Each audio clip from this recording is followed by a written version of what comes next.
The following is going to be a reading from the short book titled Love Letter to America. This was written by Yuri Alexandrovich Bezmenov. His pen name for this book was Tomas Schumann. And I'll start with reading the About the Author section at the back of the book here.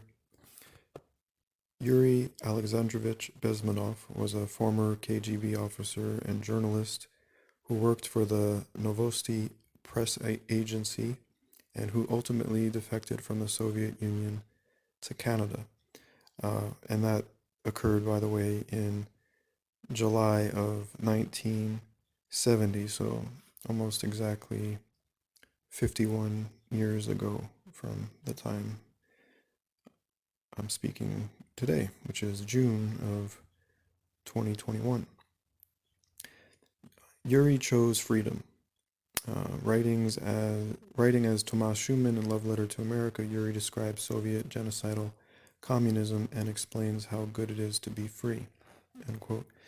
Um, I think it's interesting right off the bat, that it's saying the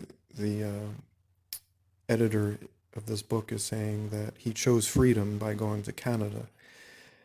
The Canada of July of 1970 is far different from the Canada of July of 2021. I think the author would agree that much of what he talks about in this book and warns against has actually recently occurred in Canada, as well as the United States. But particularly in Canada, we have a so-called leader there who's specifically spoke highly of communist China and the efficiency of that communist style ruling class dictatorship, you could call it, right? He said in a Q&A session, which you can find online, that he envies and holds in high esteem this style of governance. And so this book was written in 1984, which is interesting, right? Being just the parallel with the book 1984 by George Orwell. And there is a lot of crucial content in this book. And to me, it's interesting and really not surprising that this book is not readily available. You may have never heard of it before. And if you try and get a hard copy, you might find it somewhat difficult, as I did. So there's something the author, Yuri Alexandrovich Bezmenov, said at the end of the book that I'm actually going to read first, because it's fitting to start off. And then I'm going to follow that with excerpts, and I'm going to just go front to back in the book, skipping over sentences, paragraphs, pages, and just reading the portions which I personally believe are the most important.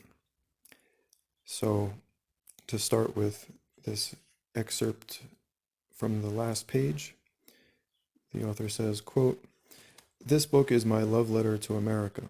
I did not write it to frighten or threaten the nation that I love for its freedom, its principles, its ideals.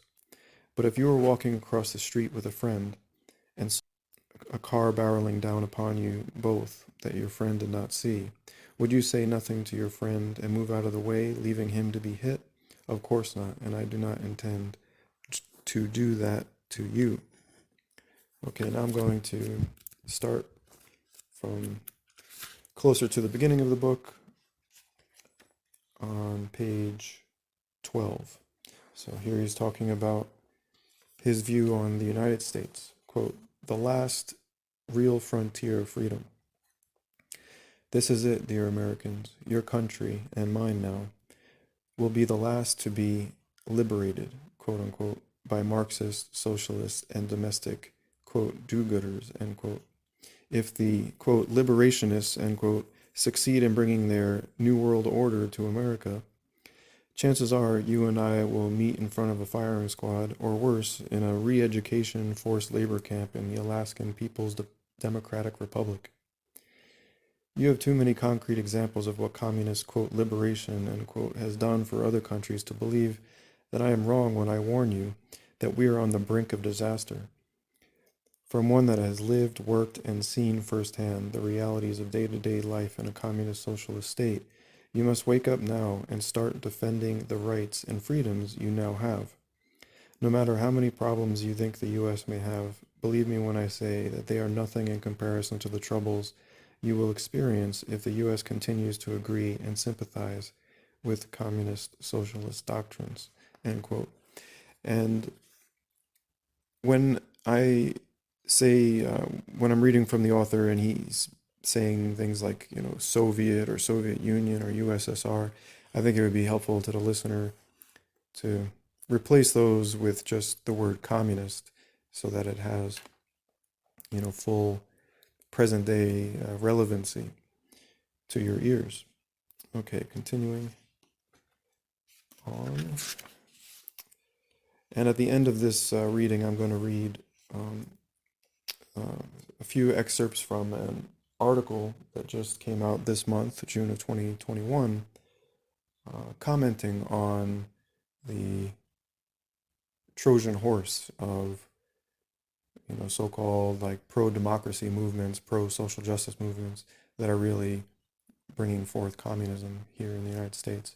So they're almost 50, they're 50 years apart, but could be read side by side because they're complementary and speaking a lot of the same truth. So I'll do so at the end of this reading of Love Letter to America. So the next excerpt is actually a quote that the author did of Sun Tzu, the Chinese philosopher from circa 500 BC. And that quote is, "All welfare is based primarily on deception of an enemy. Fighting on a battlefield is the most primitive way of making war. There is no art higher than to destroy your enemy without a fight by subverting anything of value in enemy's country," end quote.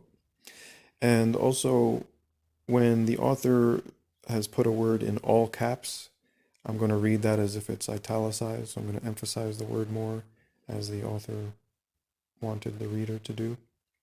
So now this is continuing the author's writing. Quote, "The art of duping the masses into doing things to their own disadvantage and making them believe it is, quote, the will of the people, end quote, is as ancient as mankind itself.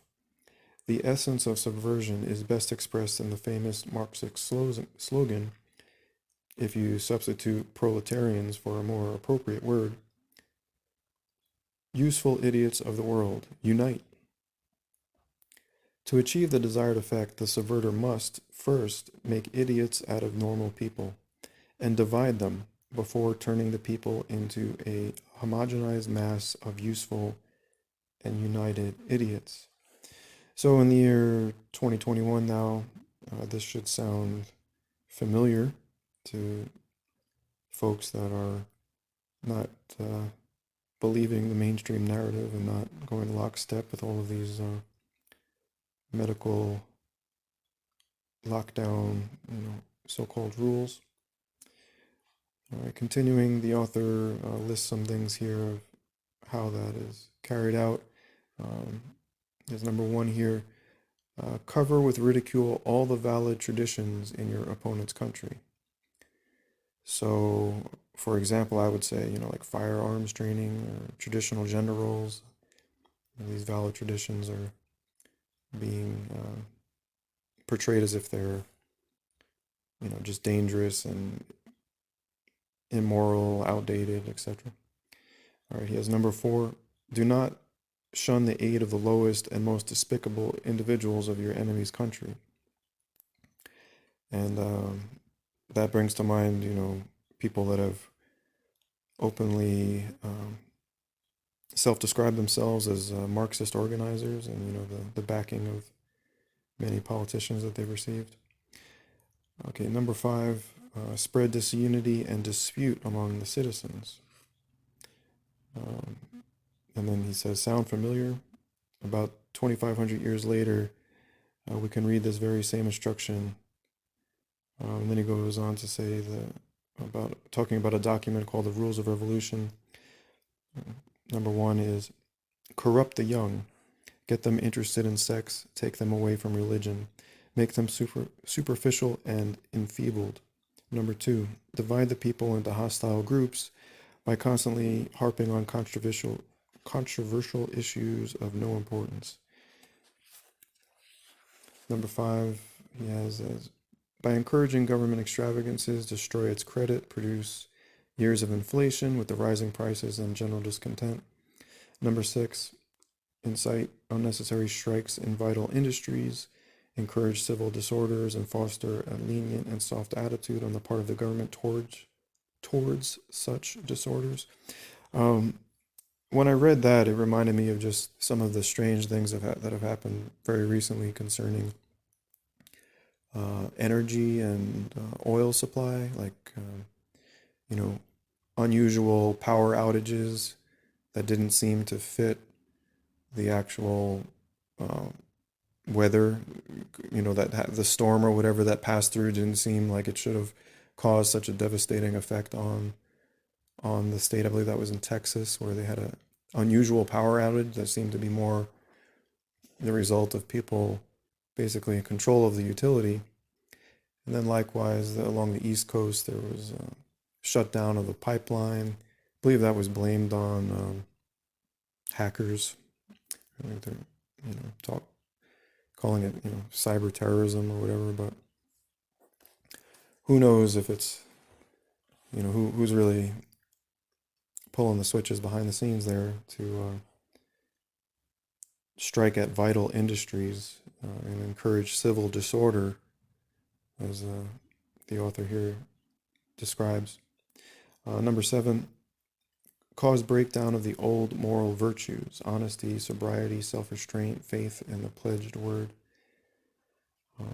My comment there would be that's definitely been accelerated, with modern day entertainment. That's just gone to the extent of openly promoting Satanism. Okay, continuing, quote, to help you to get an overall picture of the subversion process, let me first outline for you the movement of a target nation from the state of, quote, open society to, quote, and closed, end quote, one. This outline is taken from secret, not so secret, and non-secret Marxist literature. An open society is the one you are living in now. Just another quick side here. I'm going to, at times, say quote unquote, and then other times I'm not going to, just to make the listening easier going. Okay. You can work in it, or you can choose not to work. Have private property or have nothing at all. Love it or leave it. Criticize it without fear of being declared an enemy of the people. It is a society based on free individual initiative and the free market system. All you must do to screw up the status quo of a free nation is to borrow one false idea from the ideology of a communist or totalitarian government. For the sake of simplicity, I have chosen the idea of egalitarianism. The beauty of the best, most successful political economic system created by the fathers of America has nothing to do with legislated or enforced equality. The American Republic is based on the principle of equal opportunities for unequal and very different and diverse individuals to develop their abilities and to coexist in mutually beneficial cooperation. And that is an entirely different story. That much I knew even from the Soviet textbooks of American history. Now let's move faster.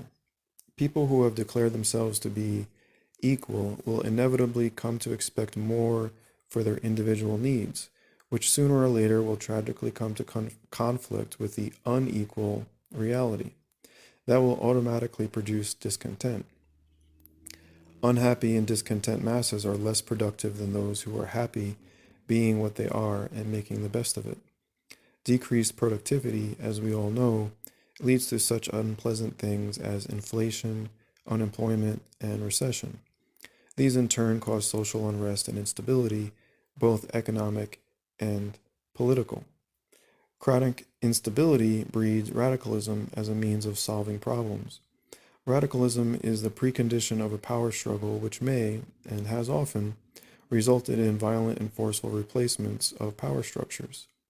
If the situation deteriorates badly, this replacement takes ugly forms of internal civil war or revolution, or invitation of a, quote, friendly and fraternal, end quote, neighbor, and finally ends up in the traditional way, namely state control. Depending on maturity of a nation and the amount or absence of common sense, this control will manifest itself in the creation of a closed society, the opposite of what we had in the beginning. Borders are closed, censorship of the media is established, so-called irritants and enemies of the state are executed, etc. This is my, quote, simplistic, end quote, and highly, quote, unscientific, end quote, outline of the events which have happened in many countries of the world. Any nation can do this to herself without any help from comrades and their numerous KGB agents. Any one of you can easily observe the vicious chain of events by simply reading your newspapers regularly or even watching the TV. And below this is a diagram which I'll just describe. The title is The Movement from an Open Society to a Closed. It then has a list of terms going from top to bottom vertically. So it goes from open society to egalitarianism to expectations up to aspirations versus reality to discontent to productivity down to inflation and unemployment equals recession to social unrest to instability to radicalism to power struggle to replacement, which is via either civil war, revolution, or invasion, and then that leads finally to the closed society. Okay, next, the 4 stages of subversion. What many of you do not see is the second chain of events, which I graphically represent in the chart, previous page, of the 4 stages of subversion. Number 1, demoralization. Number 2, destabilization. Number 3, crisis. Number 4, normalization. What has all this to do with the KGB? Very simple. These are the, quote, most favorable conditions, end quote, listed in any Marxist textbook of revolutionary struggle. I've simply placed them in chronological order and divided them into 3 vertical columns: the areas of application, the methods of subversion, and the expected or achieved results. In the context of the USA, most of these nasty things are done to Americans by Americans with the ideological help of the communist subverters. I would agree with that a lot because I think a lot of people are, you'd say turning against their neighbors and they think they're doing something righteous, but really they're just following a cultural Marxist program that they've been brainwashed by. Okay, continuing on. Most of the actions are overt, legitimate, and easily identifiable. The only trouble is they are stretched in time. In other words, the process of subversion is such a long-term process that an average individual, due to the short time span of his historical memory, is unable to perceive the process of subversion as a consistent and willful effort. That is exactly how it is intended to be. Like the small hand of your watch. You know it moves, but you don't necessarily see it moving. The main principle, I added the word necessarily there, by the way. Just I'll try not to add any words anymore. Okay, I want to keep this as true to the original writing as possible. Okay, continuing. The main principle of ideological subversion is turning a stronger force against itself. Just like in the Japanese martial arts, you do not stop the blow of a heavier, more powerful enemy with an equally forceful blow. You may simply hurt your hand. Instead, you catch the striking fist with your hand and pull the enemy in the direction of his blow until he crashes into a wall or any other heavy object in his way. America is obviously a stronger force that communism is unable to defeat, but it is possible to conquer this nation using the preconditions I have described, created by Americans themselves, and diverting America's attention away from these mortally dangerous preconditions. The situation is like a house, the owners of which have stored explosives and inflammable materials inside. To destroy this house, the enemy does not have to intrude physically into it. It is enough to start a fire next door and wait till the wind blows in the right direction. Meanwhile, the enemy may, quote, throw in some great ideas, unquote, for the owners to argue about to take their attention off the actual fire. For example, environmental protection, gay liberation, or emancipation of house pets are the types of non-critical arguments that divert America's attention from the real danger. Smart people would notice the fire and remove the inflammable objects and materials before the house catches fire. Continuing on, stage 1, demoralization. This process has many names: psychological warfare, ideological aggression, propaganda warfare, etc. The KGB calls it active measures. Since my defection from the USSR embassy in 1970, I have been trying desperately to explain to the Western media, politicians, the quote intelligence community, end quote, and your quote academic Sovietologists, end quote, that active measures are more important and dangerous than classical or classic espionage, James Bond style. The purpose of this process is to change your perception of reality to such an extent that even despite an abundance of information and evidence about the danger of communism, you are unable to come to sensible conclusions in your own interest and in the interests of your nation. A quick comment. This, again, for me is ringing very true. There's been so much misinformation and contradictory information. It's definitely, skewed people's perception of reality. That there's this overabundance of information that they're not able to discern like what the real threat is or what the real problem is. Okay, continuing. John Barron ominously titled one chapter of his book dedicated to analysis of the active measures, quote, reality upside down, end quote. Excellent title. This is exactly what my KGB gurus of subversion in Novosti press agency taught me. One of the main tactics in this process is to develop, establish, and consistently enforce a set of double standards, one in relation to the USSR and another to the the USA. And another comment here, this double standard has definitely been something going on, where you have, for example, people on the far left, for example, calling people racist, but yet they're clearly being racist themselves, etc. There's this double standard where it's okay when they do it, but it's not okay when other people do the same thing. Continuing on, let us start with the first stage of demoralization. It takes about 15 to 20 years to demoralize a nation. Why that many or few? Simple. This is the minimum number of years needed to, quote, educate, end quote, one generation of students in a target country, America, for example, and expose them to the ideology of the subverter. It is imperative that any sufficient challenge and counterbalance by the basic moral values and ideology of this country be limited. In absence of any cohesive and consistent national ideology, the task of the subverter becomes even easier.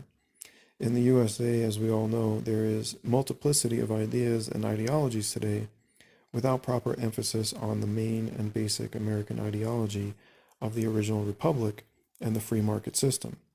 It is not even considered, quote, intellectual, end quote, or fashionable these days to subscribe entirely to the, quote, outmoded, end quote, set of ideas.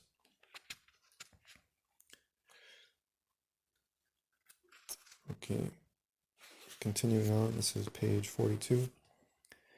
To be successful, the process of subversion at the stage of demoralization must be always and only a two-way street, which means that the target nation must be made a recipient, passive or active, of the ideas of the subverter. Democracy is, by definition, a recipient of a multiplicity of ideologies and values, whether good or bad. Unfortunately, the bad ideas are often proven and revealed only after a long period of time. Quick comment, like, say, coercing people to take pharmaceutical injections without ensuring the safety of those chemical cocktails beforehand. Okay, continuing on. During which many have absorbed them and allowed them to change their nation's attitudes and behavior. Ancient Japanese rulers understood this principle very well when they virtually isolated their nation from any foreign influence, good, bad, or neutral. Imperial Japan was preserved in its own set of historical values long enough to bring up a mature and morally stable nation, able to make the change to an entirely new technological civilization with negligible damage to national fiber. More than that, the Japanese, although reluctantly, opened to Western values and surpassed the West in the shortest possible historical span since the World War II, becoming one of the greatest industrialized and technologically advanced powers in the world. Without such maturity, a nation may ill conceive even the most favorable foreign influence, which is clearly demonstrated by several decolonized third world countries prematurely embracing parliamentary democracy. But what an outside influence is purposely ill-intended, an immature nation, or a nation with a neglected indigenous ideology, America, he put in parentheses, automatically becomes a recipient of subversion in its early stage of demoralization. The successful demoralization is an irrevocable process, at least for another generation. Why? Let us take an example. The semi-literate and unstable American generation of the, quote, crazy, end quote, 1960s is now approaching the age of 40, plus 50 now, of course. These people who were too preoccupied, I'm sorry, I got my math wrong, but I'll just continue on. These people who were too preoccupied with protesting the Vietnam War, the drug rock music scene, taking part in love-ins, etc., to study and prepare for assuming their civil responsibilities, are now in positions of power and decision-making in government, business, media, social life, entertainment, Hollywood, he put in parentheses, military, and intelligence services. Not all of them? Okay, some of them are. You are stuck with them until they retire or resign. You cannot fire them, it's against union regulations. You cannot, unlike the USSR, send them to Alaska after declaring them enemies of the people. You cannot even openly and effectively criticize them. They have invaded the media and control public opinion. Unless you want to be called McCarthyistic, you cannot change their attitudes and mores. At this age, people are usually set in their ways as individuals. You are stuck with them. They change your attitudes and opinions. They navigate the domestic and foreign affairs. They are making decisions and choices for you, whether you like it or not. To change the direction of America's future and to return to the basic American values, proven to be efficient and productive for almost 200 years of historically unprecedented freedom and affluence, you must educate a new generation of Americans. Let's be realistic. The demoralization, whether self-inflicted or imported, is usually an irreversible one, for a generation at least. Next section, ideas rule the world. The level of ideas, the highest level of subversion, affects such vital areas as religion, education, media, and culture, to name just a few of the most important ones.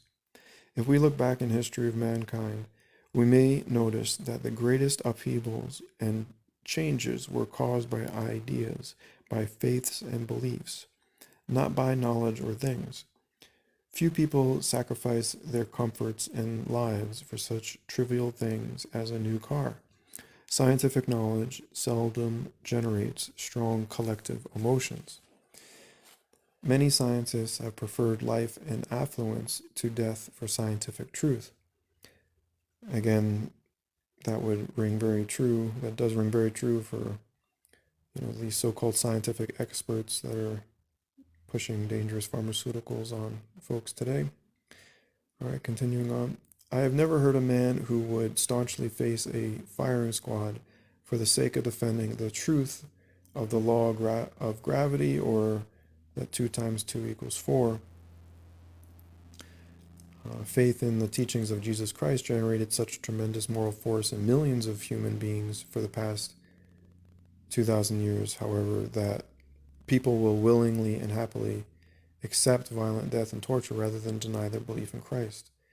Communist and its Marxist-Leninist dogma, according to some thinkers, Dr. George Steiner for one, is a distorted form of faith, able to inspire martyrdom in millions. Substituting the traditional values of the Judeo-Christian heritage with the Marxist satanic faith is one of the most basic principles of subversion at the stage of demoralization. Quick comment, that's such an important statement that I'm going to read it again because I believe it's absolutely true on a deeper level of what's going on, and it's something that needs to be recognized if we're going to be effective in resisting this Marxist takeover, you could call it. So again, the author says, substituting the traditional values of the Judeo-Christian heritage with the Marxist satanic faith is one of the basic principles of subversion at the stage of demoralization. He goes on to say, all the subverter, be it KGB or any other purposeful group or organization hell-bent on the idea of a new world order, must do is to study the areas where your nation's ideas could be eroded and substituted, and then slowly but consistently affect these areas by sending infiltrating agents to influence to inject new ideas, disseminate propagandistic literature, and encourage self-destructive tendencies. That also has definitely been going on. All right, continuing. All a subverter must do to remove the spiritual backbone of America is to help you to politicize, commercialize, and entertainmentalize the dominant religions.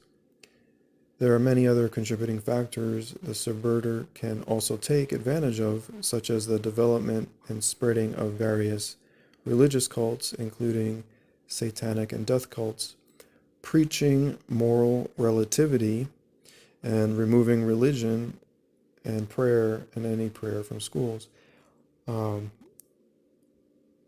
Preaching moral relativity, I'd like to just comment on briefly. That's a key element. That's something I've repeatedly brought up in my own talks and writing as being foundational to all of the injustice and abuse going on.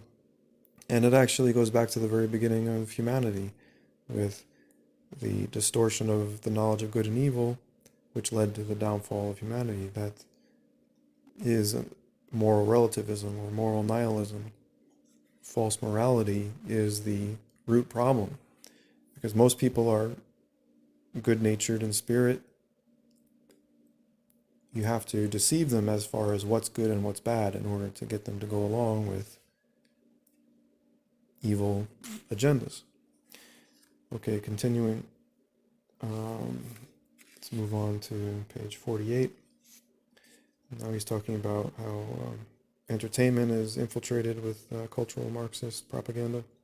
A group of rock or pop musicians with a message of, quote, social justice, end quote, sugar-coated in popular spiritual tunes, can be more helpful to the KGB than someone standing in the pulpit preaching Marxist Leninist doctrine. And again, replace KGB with, the global communist agenda to make it completely relevant today. The sugar-sweet messages of social equality from the crooning mouths of the entertainers are quite enough to accomplish the aims of the KGB without any overt activity on their part. Another thing he said on the next page I thought was noteworthy is that truly moral, God-centered people are turned off by organized religion.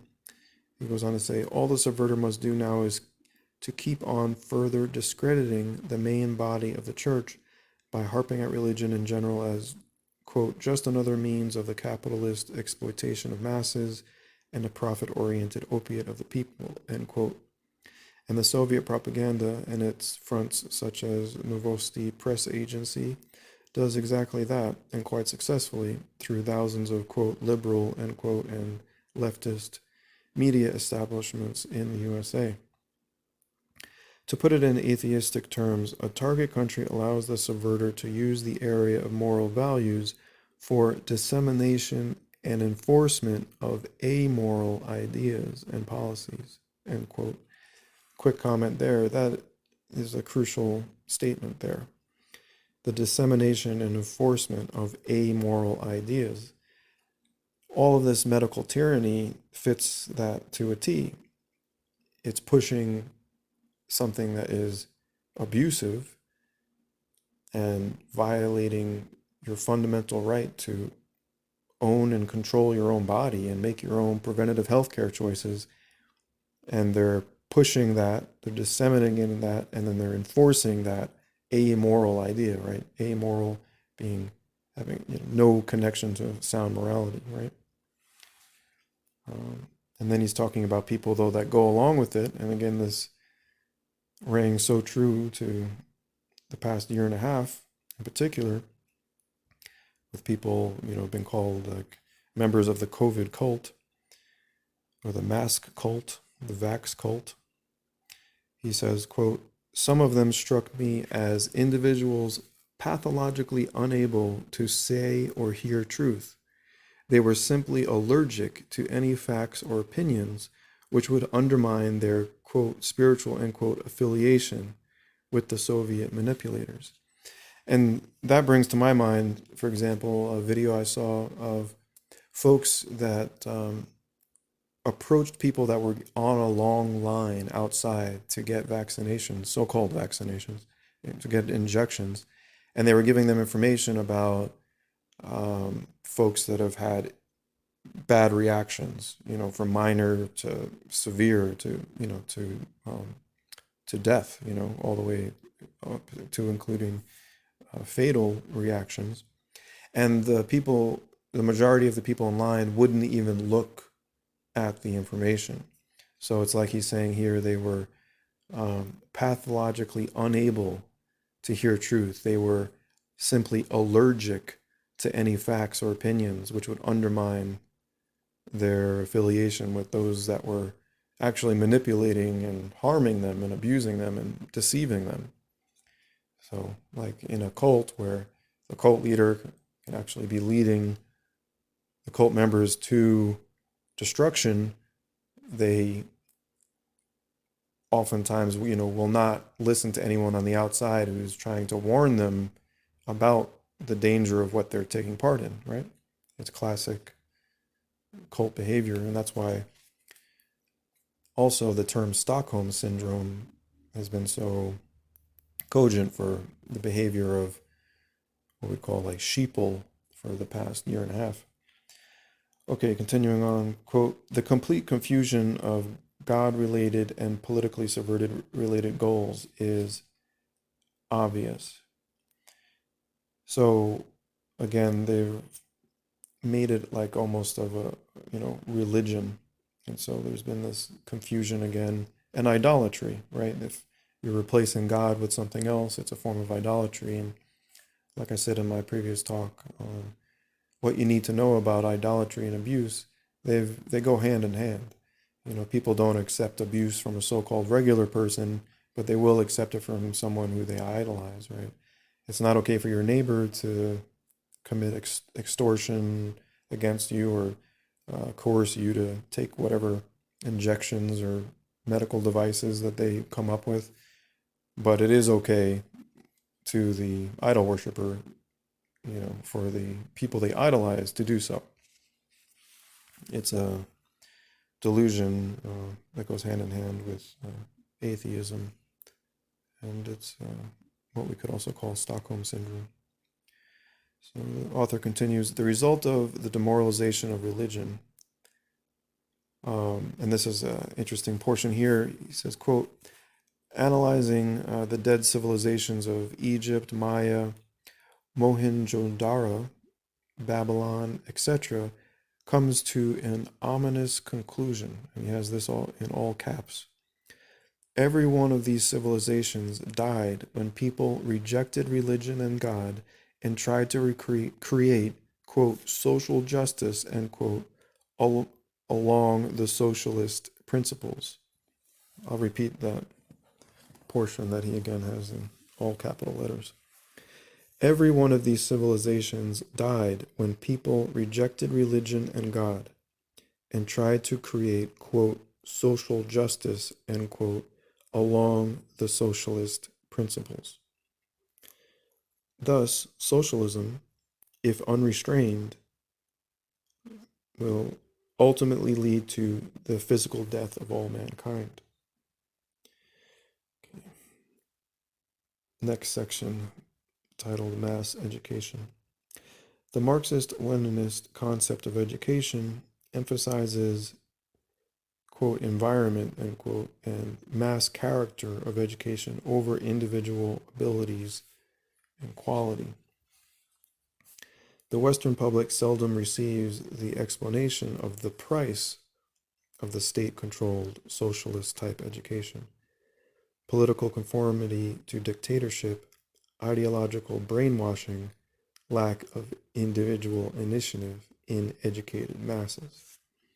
So I'll reread that again. He's stating what that price of state-controlled socialism, socialist-type education is, and that price being political conformity to dictatorship, ideological brainwashing, lack of individual initiative in the educated masses.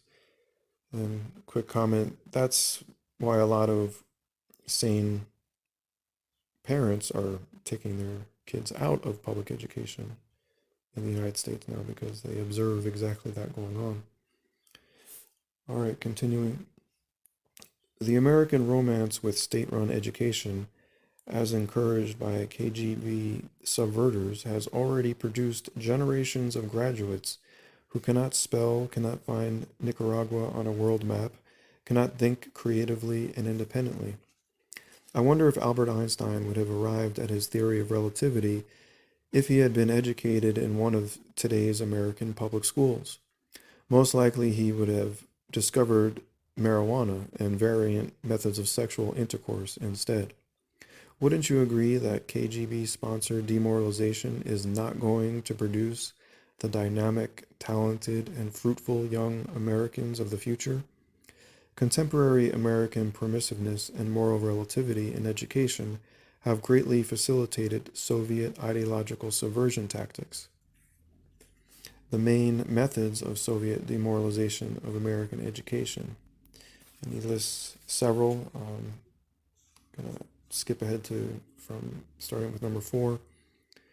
Infiltration of schools and universities by radicals, leftists, and simply disturbers, often functioning unknowingly under the direct guidance of KGB agents of influence. Number 5, establishing numerous student newspapers and magazines staffed with communists and sympathizers. Number 6, organizing study groups and circles for dissemination of Soviet propaganda and communist ideology. The eventual result is very predictable: ignorance combined with anti-Americanism. That's good enough for the KGB at this stage of subversion. Next section, Lords of Public Opinion. The American media is a willing recipient of Soviet subversion.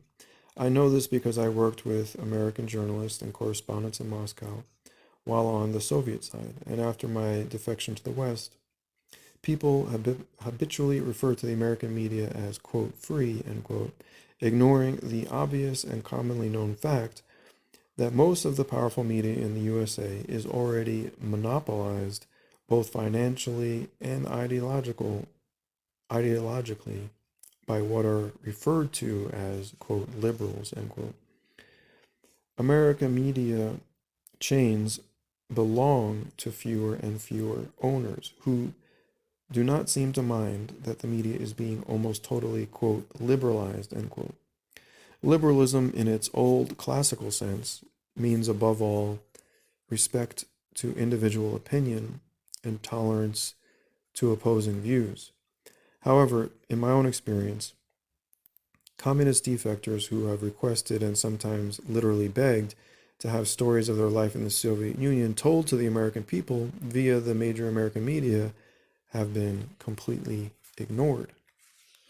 And I would add this book that I'm reading from has largely been, taken out of circulation and completely ignored as well. All right, continuing.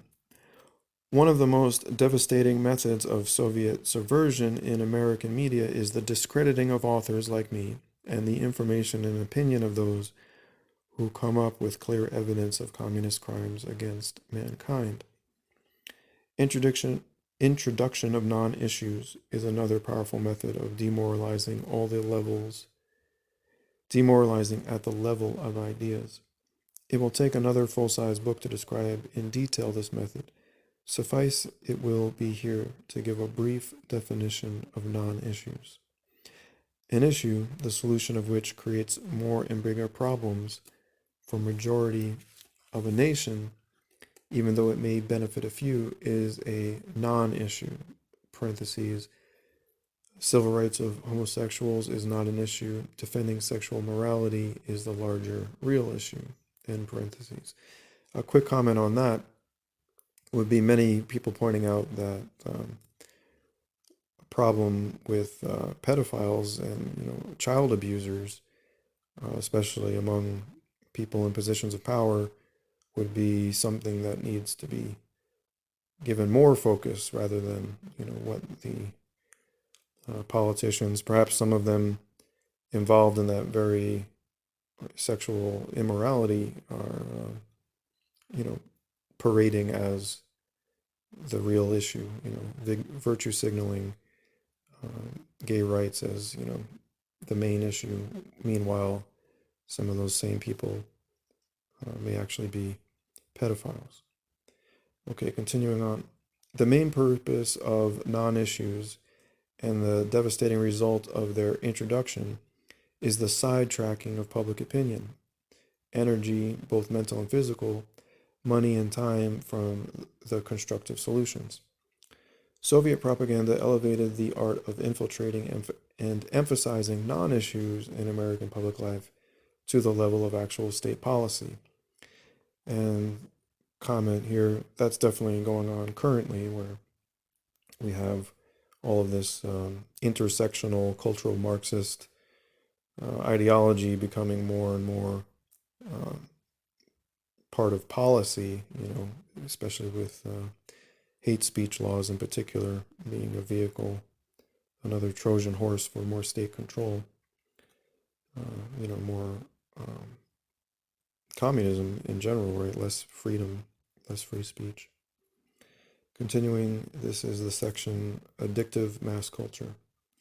Years ago, when I was scanning through a pile of Western newspapers in Novosti's Moscow headquarters, I came across a column written by a Canadian writer, Gregory Clark, in the Toronto Star. And then this quotes from that column. Quote, America would look desperately around for any kind of discipline to rescue them. And there it would be communism, the most iron-fisted discipline since Sparta.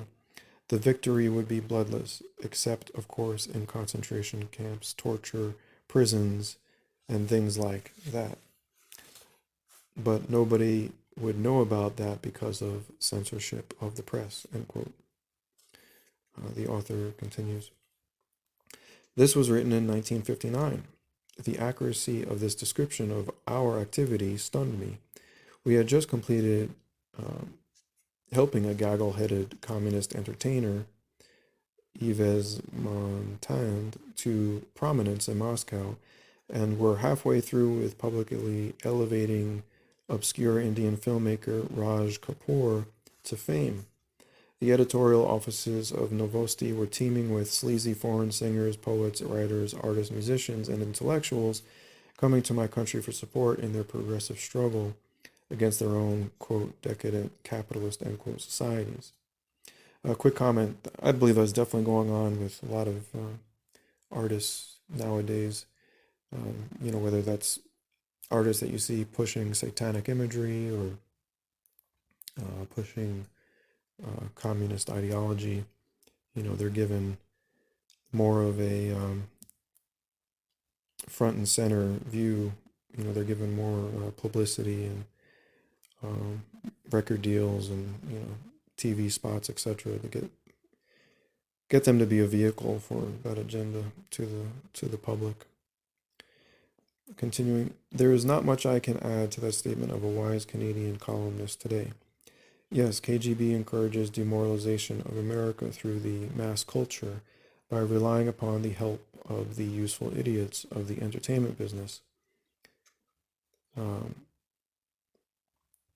the KGB has to do is change your attitudes and kill your resistance to the demoralizing addiction your kids call music, and make it acceptable, make it normal, make it a part of American culture where it does not belong and never did, slowly and gradually. Okay, continuing on. Level 3, unhealthy body, unhealthy mind. Quote, in the struggle for the final victory of communism, the goal of the subverters is to substitute as slowly and painlessly as possible the concept of loyalty for nation with loyalty to the big brother welfare state, who gives everything and can take everything, including personal freedom, from every citizen. If that objective is successfully achieved, the subverter does not need any nuclear warheads and tanks.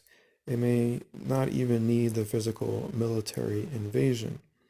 All that is needed is the, quote, election, end quote, of a, quote, progressive thinking, end quote, president. Wow, a lot of people would say the quote marks there on election and the so-called progressive thinking president would be very fitting for the 2020 election here in the United States, who have been addicted to welfare and security as defined by Soviet subverters. All right. Continuing on, page 72. He's talking about another element of their whole agenda, which to me personally I think is extremely important, which I'll comment on after I read. Quote, urbanization and de-landization, parentheses, the taking away of private land, end parentheses, is the greatest threat to American nationhood. So, to me, this is another rare moment when someone actually hits the nail on the head and realizes that the beginning of the end is taking away people's homesteading land, their private land, which is their means to self-sufficiency and autonomy and freedom and peace, right? You take that away, they're then dependent on the system and those who run the system for survival. I don't know why more people don't get this. I guess because, if you grow up in urban environments, you don't really realize how much land there is out there and you're not really familiar with growing your own food, for example, and the peace and satisfaction and economic stability that all brings. I definitely would recommend listening to my previous talks on sovereign homesteads for more of my perspective on that, more understanding on why that really is so important. The author goes on to say that they know perfectly well that the farmer will fight an invader until last bullet on his land.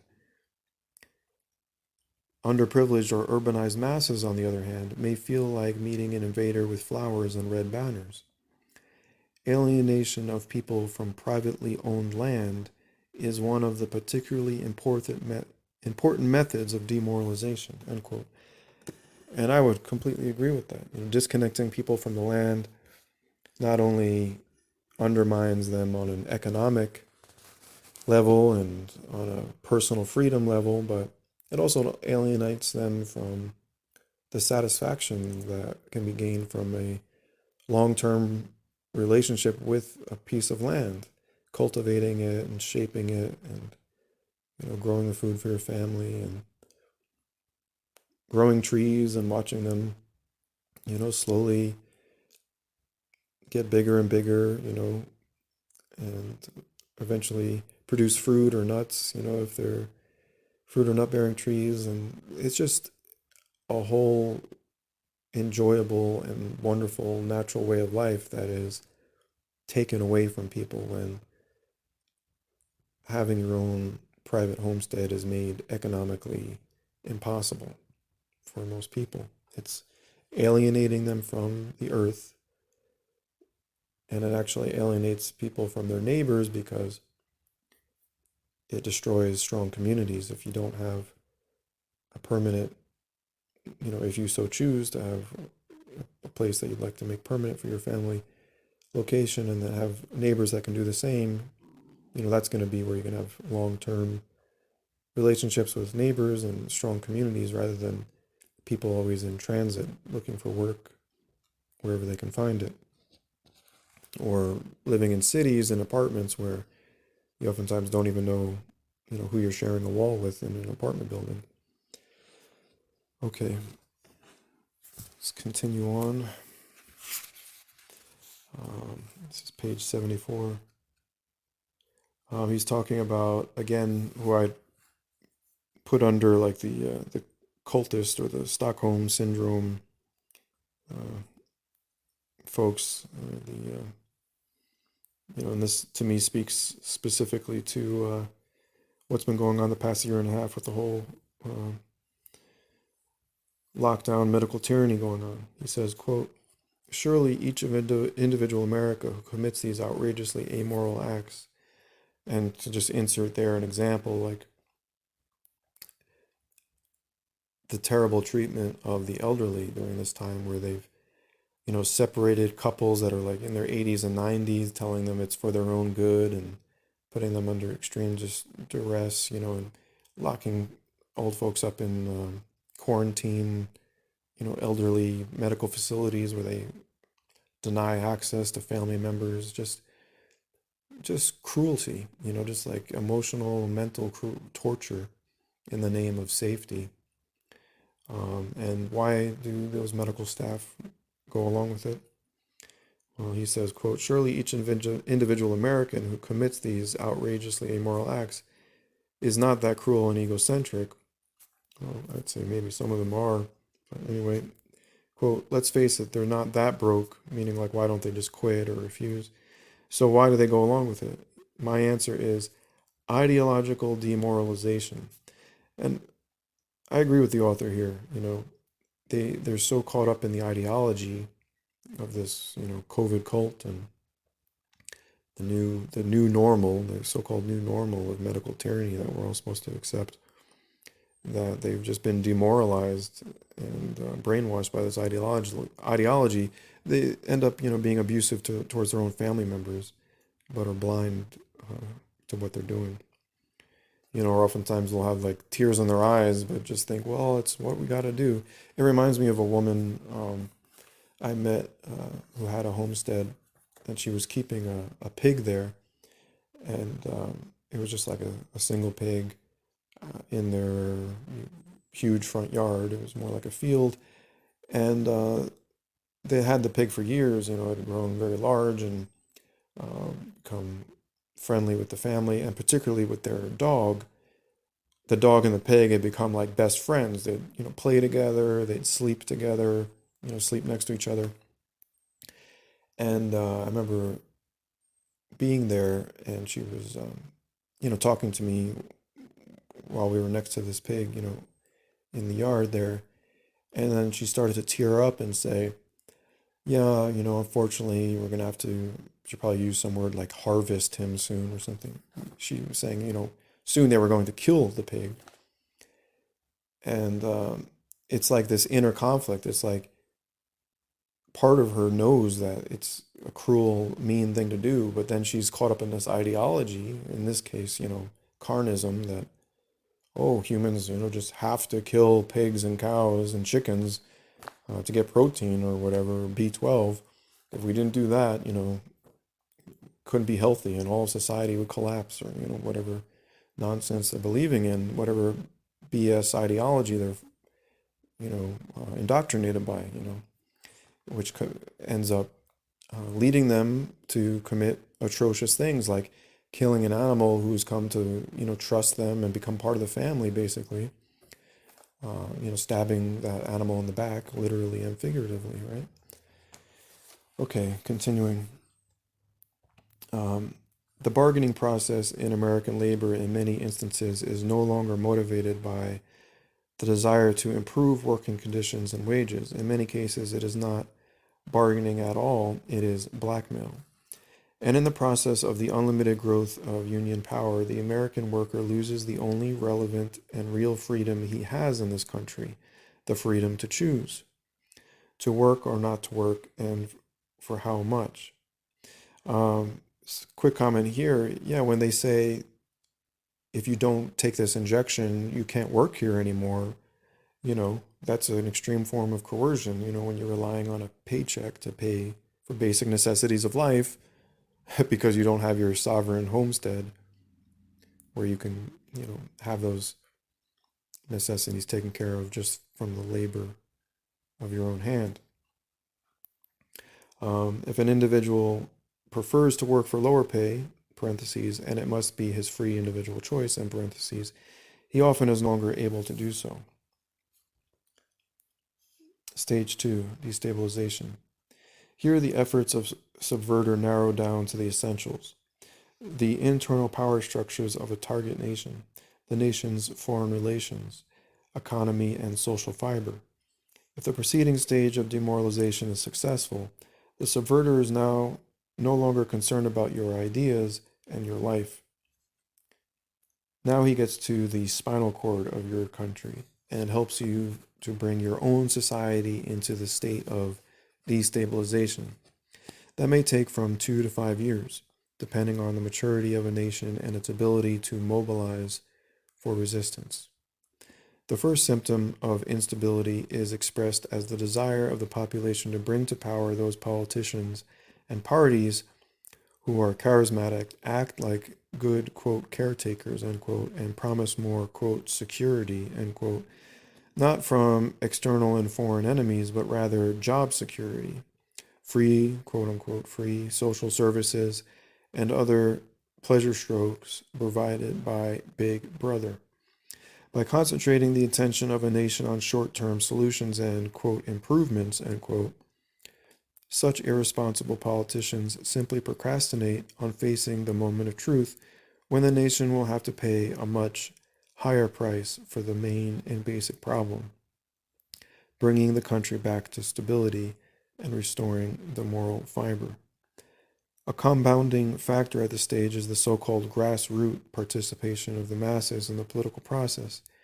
Demoralized and enfeebled masses tend to grab the easiest shortcut solution to social ills, and socialism seems to be the best answer. Traditional national institutions no longer appear efficient. They are gradually replaced by artificially created citizens committees and boards which acquire more and more political power. Quick comment, this is something I've seen firsthand definitely occurring, where you have, housing authorities, for example, in an apartment building or a condo building, enforcing medical tyranny laws, right? It's not a policeman doing it, it's not the state, directly, it's going through these boards and committees. Or even for like a public library, it's the library board of trustees, or whatever committee name they got, who are pushing these rules down, right? So you have all these little committees and little boards that are basically just like little mini communist parties, who are the front line enforcers, actually, kind of taking the attention away from the politicians, and people behind the scenes that are empowering them to do that, right? Okay, continuing on. These bodies, which are in essence mere reflections of the totalitarian structures of power, have become more and more responsive. And again, that's exactly what I've observed. You got these local boards and committees that you'd never even heard about before, all of a sudden, telling business owners what they can and can't do, and what people in apartment buildings who live there can and can't do, etc. They've become more and more responsive, right? They've become, quote, mirror reflections of the totalitarian structures of power. All right, continuing. With the final destruction of the free bargaining process, the predominant economic power moves into the hands of Big Brother, the state, which functions more and more in cahoots with mega monopolies, like, for example, Big Pharma, and monopolized labor unions. The famous divisions of powers no longer governs the judicial, legislative, and executive lines, but rather is replaced by bureaucracy in government, bureaucracy in business, and bureaucracy in labor, end quote. They just keep passing the buck. They say, oh, it's, just following orders from the governor, and, the governor's just following orders from who knows who, some New World Order, global communist, probably satanic pedophile somewhere. Okay, continuing on. Quote, the average American may not even realize that the International Court is nothing but an artificial creature of the Soviet-controlled General Assembly of the UN. So just a little factoid there. I thought it was worth mentioning. Okay, stage 3, crisis. It may take only 2 to 6 months to bring America to the same situation which now exists south of the border in Central America.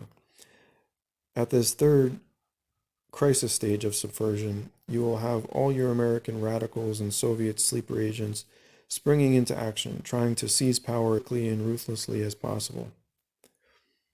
If all the previous stages of Soviet subversion have been successfully completed by that time, most Americans will be so totally confused that they may even welcome these strong leaders who know how to talk to the Russians.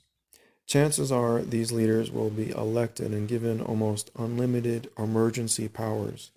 So I underlined emergency powers because that's been their go-to, especially lately and repeatedly. They just claim emergency powers, and if there isn't an emergency that they create themselves, they just exaggerate a situation to qualify as an emergency so that they can exercise these emergency powers.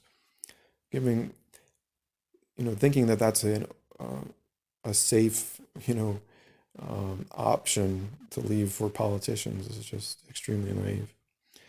Okay, continuing on, a massive propaganda campaign by the newly, quote, elected, end quote, government to explain and justify the reforms. Okay, now this section is normalization, the fourth and last stage. And this, of course, should sound familiar with all of the talk of the new normal for America, starting in 2020 now. Quote, any normal nation would resist such a progressive change as I have just described, And according to the classics of Marxism, Leninism, there will arise pockets of resistance shortly after the takeover, consisting of the enemy classes and counter-revolutionaries who will physically resist the new system. Some Americans may take to arms and flee to the mountains. Reforms or destruction, to be more accurate, of the security agencies, police and military by the new government may lead to a situation of split loyalties among law enforcement officers and render most of the population defenseless. At this point, to avoid the bloodshed, the subverter moves to normalization, a term borrowed from the Soviet propaganda of 1968 from the time of the Soviet fraternal invasion of Czechoslovakia. Comrade Brezhnev called that normalization, and he was right. The vanquished country was brought by force into the normal state of socialism, namely subjugation. Comment, I would agree with that. The new normal is simply the old normal of socialist subjugation. Continuing, this is when, my dear friends, you will start seeing, quote, friendly, end quote, Soviet soldiers in the streets of our cities working together with American soldiers and the new police force to restore law and order, end quote. And I wonder if, he said Soviet soldiers in the streets as the new police. I wonder if that might actually turn out to be true, but in the form of United Nations police, as he just said a few pages back concerning the United Nations, quote, the average American may not even realize that the International Court is nothing but an artificial creature of the Soviet-controlled General Assembly of the UN. So the United Nations may very well be a expanding vehicle of global communism. All right, continuing. What are the solutions? There are different solutions for different stages of subversion. If a nation has enough common sense to stop subversion at the very beginning of this demoralization stage, you may never need this painful and drastic solutions. You may never need the painful and drastic solutions needed to deal with the crisis stage. Comment.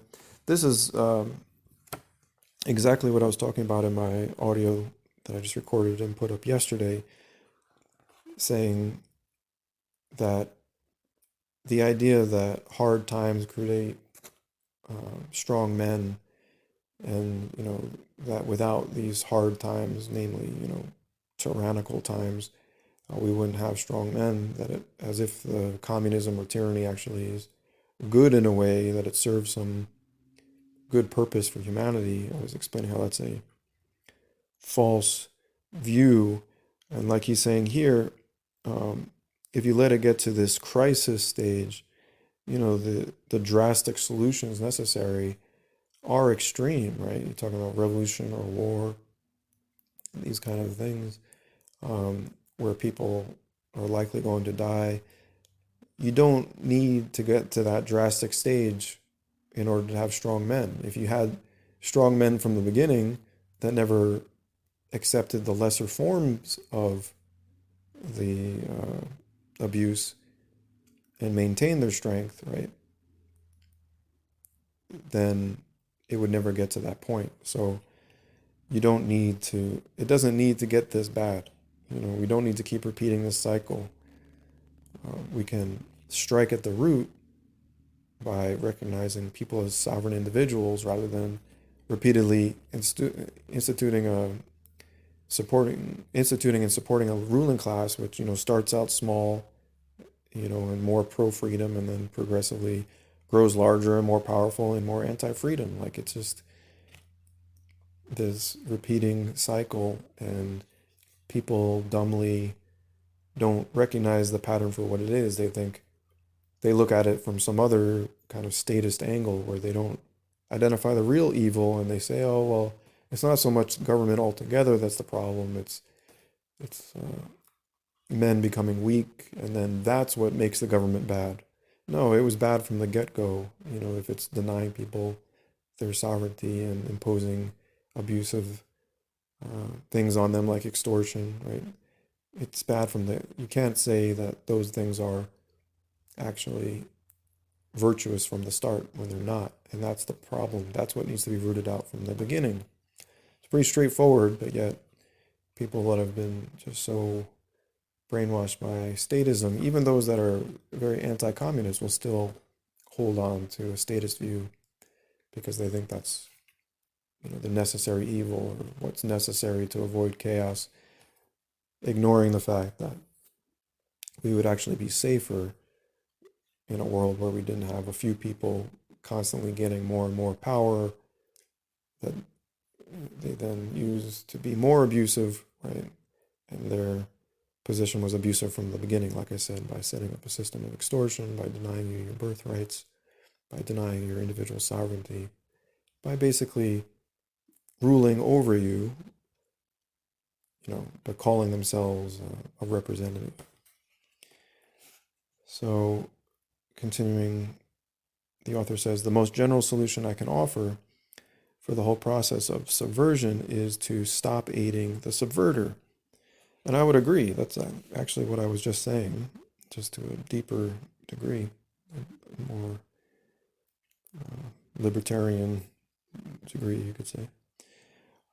You are still living in a free society, and you can force your elected politicians to change their policies towards the communist world if you so choose. But if you personally do not see anything wrong in dealing with the communists and helping them in their global expansion, I feel that you should begin learning more about the reality of the communist socialist situation, not from your monopolized media, but from the independent media and press who have no vested interest in making out the Soviet Union, or communism in general, I would say, to be the good guys, and from people like myself who have experienced communism firsthand for many years.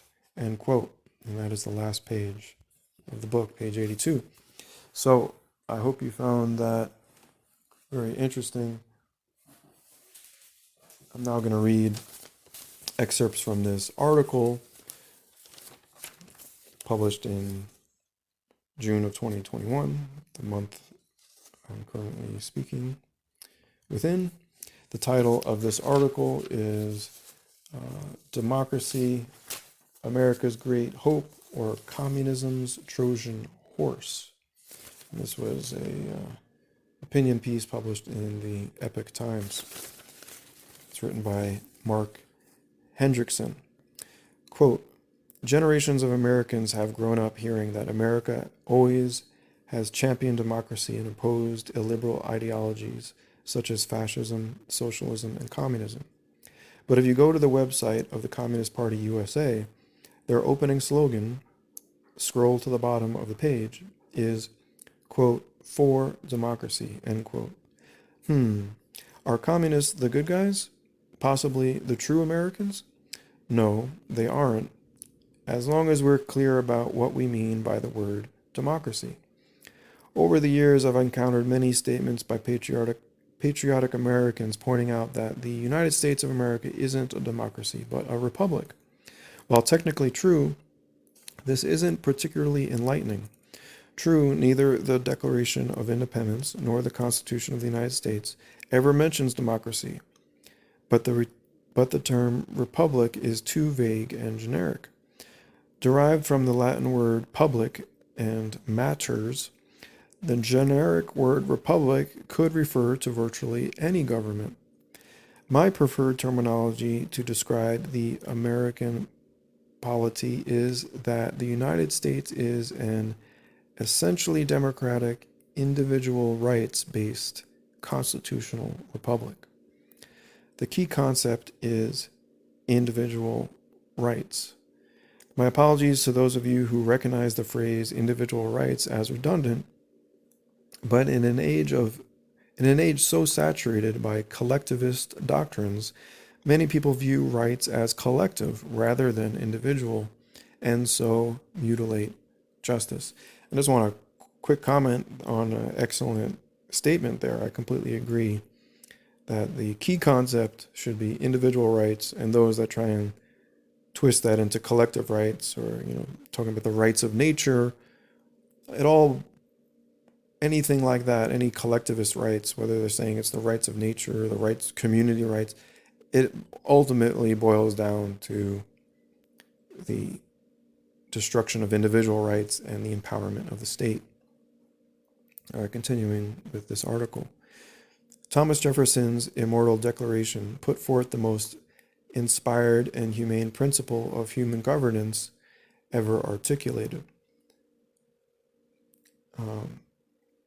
Government and its sole legitimate purpose is to defend and uphold the God-given rights of individuals. Comment again, this is key. This is what I think needs to be focused on, is that the purpose is to defend and uphold God-given rights of individuals. That's the real solution to statism and in its worst form, communism. Recognizing that these rights aren't given by states, they are God-given, and they apply to us as individuals. All right, continuing. Understanding that the great enemy of individual rights always has been government power. Again, comment, that's a great statement. All right, continuing. The founders sought to prevent government encroachments against rights by limiting the federal government's power through the strictures of a constitution of limited enumerated powers that was underscored by a Bill of Rights, whose dual capstone, the 9th and 10th Amendments, made plain that where there was doubt, a person's rights took precedence over government powers. Comment, that's really interesting to me, right? It was made clear that if there's any doubt, which way this should be read, you should err on the side of a person's personal rights. Well, with, for example, the Second Amendment, that definitely has not been the case, especially with these new Democratic politicians who are basically socialists, quasi, or you could say full-on communists, where they definitely don't lean on the side of personal rights, but rather on violating that God-given right to be able to defend yourselves. All right, continuing.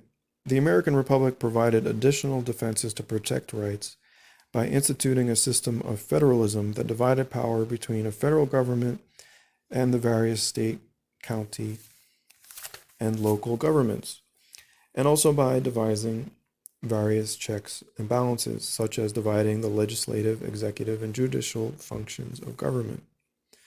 This American system wasn't a democracy in the sense of, quote, whatever the majority wants, the majority gets, unquote.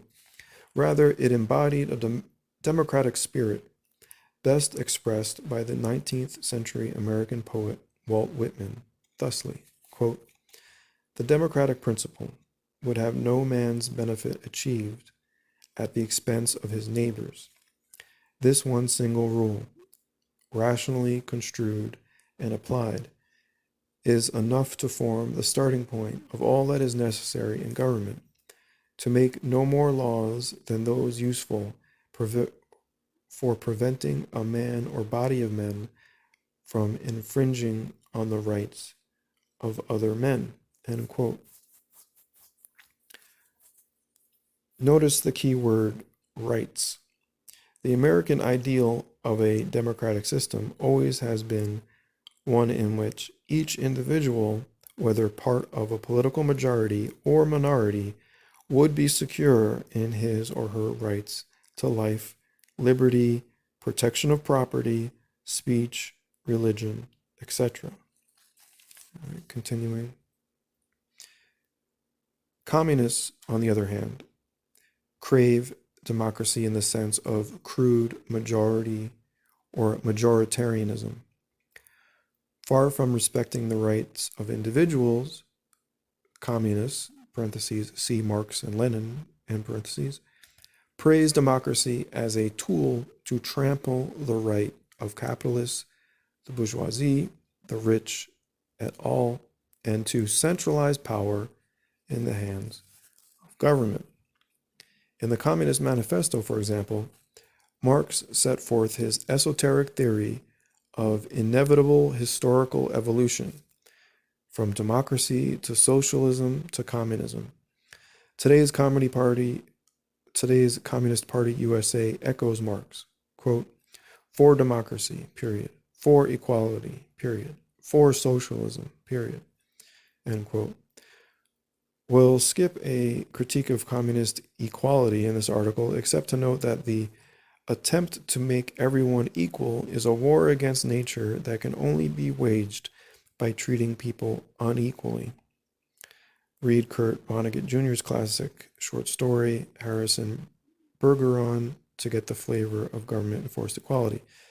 Comment. And also, you may recall from the excerpt I read of Love Letter to America, he actually started with talking about egalitarianism, how that's used as a vehicle to further communism, this so-called equality that they're pushing. Continuing the article, the communist, socialist, progressives view democracy not as a protection of individual rights, but as an essential step on the road to serfdom. They want to use a democratic majority to seize control over the means of production, or at least, like Lenin, the commanding heights, if not all, secondary enterprises, and thus impose socialism. Continuing, having exploited democracy to achieve socialism, the theoretical socialist vision of a just society and workers' paradise never comes to fruition. On the contrary, instead of a blissful arrangement in which everybody owns everything and wealth is evenly shared, socialism quickly degenerates into an oligarchy, which in many cases develops into a tyranny, end quote. And you may have heard the so-called Great Reset mantra of, I forget what year they said, 2040 or something like that, where, you'll own nothing and you'll be happy. Again, the real solution is private ownership of homesteads, right? Of land, water, and seed, right? To be in sovereign control of that during your lifetime. Not as a commodity to buy and sell or monopolize, but just for your own subsistence, right? That private ownership, right? Along with the private ownership of your body, right? These are the two main things being attacked, right? Because they're the fundamentals. So medical tyranny is attacking the ownership of your own body, the most fundamental private property.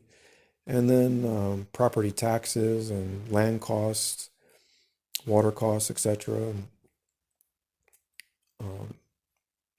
all the utilities and such that are made to be automatic, are forcing you to be a money slave rather than able to live naturally and self-sufficiently on a homestead, ideally organic, vegan homestead, so that it's not harming any other people or any animals unnecessarily. All right, continuing to the last portion of this article, quote, as for the transition from socialism to communism, Marx himself never explained how this would happen. He simply asserted, hardly a, quote, scientific, end quote, approach, that once socialism achieved a utopian society, government would simply wither away and be succeeded by a communist paradise. In the first place, since socialism impoverishes, you can't rationally expect the result to be some sort of paradise. But more to the point, human nature being what it is, do you really for 1 second believe that the people who wield the immense power of socialist control are just going to walk away and relinquish that control? My goodness, who can believe such fairy tales? Sadly, there are many Americans who naively, and in a minority of cases maliciously, support the goal of achieving socialism via democracy. Indeed, democracy, in the sense of wielding the fearsome power of majorities, not in the sense of protecting the rights of individuals, is the communist Trojan horse, designed to deceive unaware Americans. Progressive democracy already has corroded many of the constitutional and institutional safeguards of the founders' rights-based constitutional republic. We may be approaching a tipping point, a point of no return, where democracy obliterates rights and the ruinous, suffocating central economic planning of socialism becomes inescapable. The next few years will be critical, end quote. And that concludes my reading of this article, and this will conclude my audio. This was a lot of talk about the problem, which is important to understand, especially getting to the fundamentals of it, that this is fundamentally communism, and even on a deeper level, fundamentally a form of Satanism that needs to be resisted. And the solution is to have God be your authority and not let people be abusive towards you, your family, and neighbors by denying your sovereignty as an individual man or woman, and by denying you your birthright to land, water, and seed, which were given to us by God to survive on this planet, to live and thrive on this planet. If we are forced to pay others for those, that is the beginning of this whole subjugation. That is the real root of all of this. So again, I implore you to listen to my previous audios on sovereign homesteading, which include links to essays where I explain that in further detail. All right. Thank you for listening, and may freedom and real justice prevail.